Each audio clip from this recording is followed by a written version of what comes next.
From Delaware's most award-winning radio news team, this is WDEL Video News. Here's Carl Konevsky. Among Delaware's top stories for Friday, February 9th, do you know this man? State police want to find him in connection with a bank robbery. A new initiative takes aim at criminals with guns on the streets of Wilmington, and a state representative has cancer surgery. Here are the details. County police have arrested 2 women for allegedly disciplining a child by forcing him to stand outside naked. Police say 30-year-old Simone Roundtree and 26-year-old Katrina Batista face charges of endangering the welfare of a child. When police were called to the home on Westerly Street, just outside of Newark, and found the child with no clothes on, Roundtree told officers the child was a disciplinary problem. They later found out the child had been allegedly forced to stand outside in the nude as punishment. Police say the child was also forced to sleep in the home's basement on a box spring with no mattress and use a bucket as a toilet. The child is now in state custody. Newcastle County Police want your help finding a Newark man wanted for the rape of a 7-year-old. Police say 23-year-old Quentin Thomas was staying at the girl's home as a guest of her mother back in December. The girl told her mother about the assault after Thomas was asked to leave because their arrangement wasn't working out. Detectives have a warrant for Thomas's arrest but haven't been able to find him. Anyone who knows where he may be is asked to call county police. State police are looking for the man who robbed a Commerce Bank in Bear. It happened just after 9 o'clock Thursday morning at the branch on Songsmith Drive. The suspect got cash and drove off in a gold Honda with a temporary Delaware tag. He's described as a black man, heavyset, unshaven, 5'5" to 5'8", and over 250 pounds. He was wearing a black knit hat, dark gray coat, and dark green sweatpants at the time of the holdup. Wilmington could soon be a safer community thanks to a new federal, state, and local program. WDEL's Curtis Gray has the story. The city of Wilmington is teaming up with the Federal Department of Justice, ATF, and the Delaware Department of Justice for Operation Fed Up. That's the acronym for Federal Enforcement and Detention coupled with Urban Policing. Mayor Baker, Attorney General Biden, and other city officials took part downtown Thursday as implementation was announced. Felons contributing to shootings and other violent crimes using handguns in the city will be held in federal custody beginning Friday, according to U.S. Attorney Com Connolly. Our message should be clear. If you are a felon in possession of a firearm within the city limits of Wilmington, expect to be arrested and expect to be immediately detained in federal custody while you await trial. Mayor Baker believes this is the only way to combat shootings and other violence. And I would hope that Congress also appropriates more money to help the federal agencies work with local government. The city will offer a full-time city solicitor for Connolly's office, and Attorney General Biden will make resources available to make the community safer. I'm Curtis Gray, 1150 AM, WDEL. It's a different kind of kidnapping as a local business searches for its mascot. WDEL News continues in a moment. You could spend your money at the gas pump, or you could spend it on those sexy pumps at your favorite store. Let DART do the driving. Travel smart. Choose DART. Police are investigating what could be Wilmington's second weather-related death of the season. Police say a passerby found a 55-year-old man Thursday morning leaning against a building at 6th and Scott Streets. The man showed signs of life when he was found and was treated at St. Francis Hospital, where he later died. No obvious signs of foul play were discovered. Hospital officials say it wasn't immediately clear if the cold weather was a factor in the man's death. Senator Biden Thursday called on President Bush to increase funding for alternative energy research and introduced a bill to hire more FBI agents.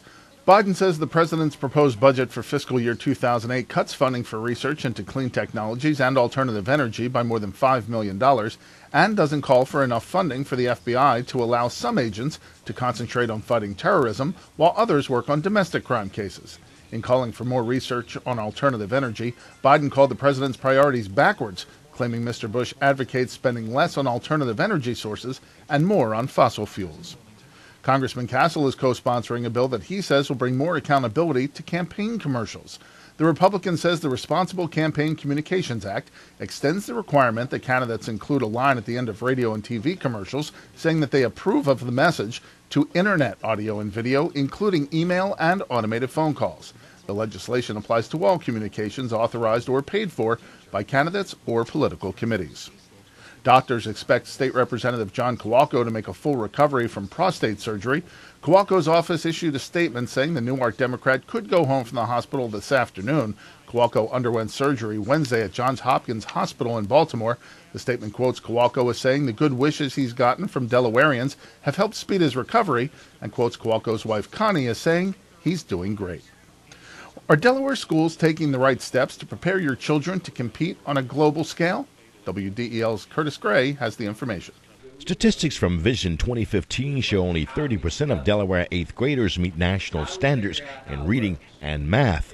The symposium at Brandywine High School, sponsored by CCOBH, featured guests from the Department of Education, Vision 2015, and the Brandywine School District. Superintendent Dr. James Scanlon believes the district's strategic plan for the next 5 years will help students and teachers when it comes to improving academic achievement. So that we, again, want to give all kids access to academic rigor and academic curriculum. Professional development for all of our staff.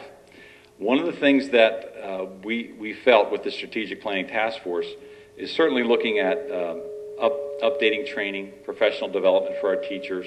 Well, I think the mere fact that we can get this sort of expertise to come and address the community shows that there is a great interest here. And there's much to be gained by participation. Education is so terribly important here in Brandywine 100. According to Vision 2015, only 1 in 10 minority students earns a post-secondary degree in Delaware, and their plan would create a curriculum so that all Delaware students are learning at the same high standards. I'm Curtis Gray, 1150 AM, WDEL. A new health center has opened, ready to address the needs of residents in the northeast section of Wilmington. Westside Health has relocated its satellite office from Wilmington Hospital to the 900 block of East 16th Street. The new center is a 15-exam room facility designed to improve access and quality of health care to the surrounding area. Lolita Lopez, Westside's executive director, says Northeast Wilmington is home to many uninsured and underinsured Delawareans. A Wilmington watering hole is missing its mascot. Kelly's Logan House in Trolley Square says its cherished leprechaun statue was stolen sometime last Thursday evening. WDEL's John Collins has the details. Attention Delaware, there's been a kidnapping. It was last Thursday. We're not totally conclusive on that, but it should have been sometime last Thursday. That's Rich Nofi of Kelly's Logan House. The historic Wilmington watering hole had its leprechaun mascot taken. A friend of the Logan House basically donated it to us probably about 9 years ago, and we put him in there, and he's just been there ever since. And on loop nights like St. Patty's, we bring him out to the front steps so you can see him more. And he's a bit bigger than one might expect for a leprechaun.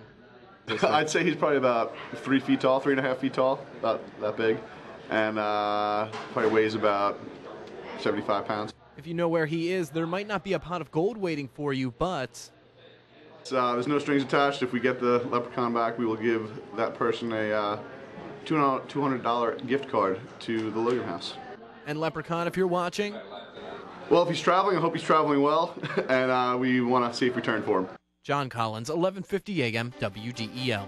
The Flyers search for their first home win in over 2 months. WDEL Sports and AccuWeather are coming up. Looking to gain an edge in the technology or design field? Wilmington College's Division of Information Technology and Advanced Communications offers state-of-the-art facilities equipped with the latest tools. Achieve balance, achieve success. In WDEL Sports, the University of Delaware women's basketball team cruised to a 76-58 conference win over George Mason Thursday. The Blue Hens won their 4th straight game and reached the 20-win mark for the 3rd consecutive season. Colonial Athletic Association Player of the Week Tyresa Smith led Delaware with 22 points, the 3rd straight game in which she scored 20 or more. Delaware is now 20-3 on the season, 11-1 in the Colonial Athletic Association. The Flyers made it 13 straight home losses as they fell to the Penguins 5-4 in a shootout. Sidney Crosby scored the Penguins' winning goal. Mark Recchi and Eric Christensen scored goals to break an early third-period tie, putting the Penguins up 4-2. But the Flyers answered back with goals by Simone Gagne and Mike Knubel, who scored the equalizer with 1:24 left in regulation. Your WDEL Delaware AccuWeather forecast. Mostly sunny today with a high of 30 degrees. Tonight, clear to partly cloudy, low down to 16. Tomorrow, sun and clouds, high of 35. Then on Sunday, sunny to partly cloudy, again a high of 35 degrees. Get news updates throughout the day. Delaware's top stories at the top of the hour on 1150 AM WDEL or right here at WDEL.com, including news video from Delaware and around the world from WDEL and the Associated Press. I'm Carl Konevsky in for Chris Carl. Thanks for watching.